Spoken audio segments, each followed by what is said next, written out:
साल 1600। समुद्र की लहरों को चीरता हुआ एक विशाल जहाज सूरत के बंदरगाह पर आकर रुकता है। झंडा विदेशी, इरादे अनजाने। अंग्रेज ईस्ट इंडिया कंपनी भारत में कदम रख चुकी थी, व्यापार के बहाने, पर नजर सत्ता पर थी। उस समय भारत एक नहीं, अनेक रियासतों में बटा था। दिल्ली में मुगल, मैसूर में वाडियार, हैदराबाद में निजाम, अवध में नवाब।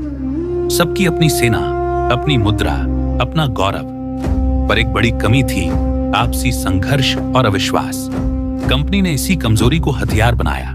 पहले व्यापारिक छूट, फिर सुरक्षा के नाम पर अपनी सेना रखने की शर्तें, और फिर कूटनीति का खेल। धीरे धीरे उनकी पकड़ मजबूत होती गई और भारतीय राजाओं की निर्भरता बढ़ती गई।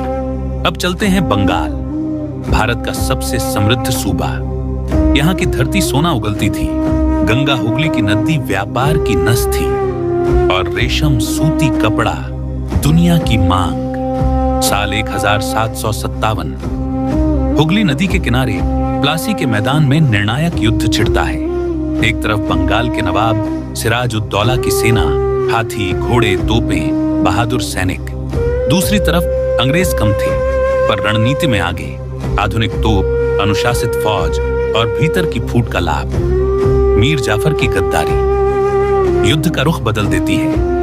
नदी की हवा में बारूद की गंध घुल जाती है, धूल आसमान तक उठती है, और कुछ ही घंटों में बंगाल हार जाता है। और यही वह मोड़ था जहां से भारत की गुलामी की कहानी लिखी जाने लगी।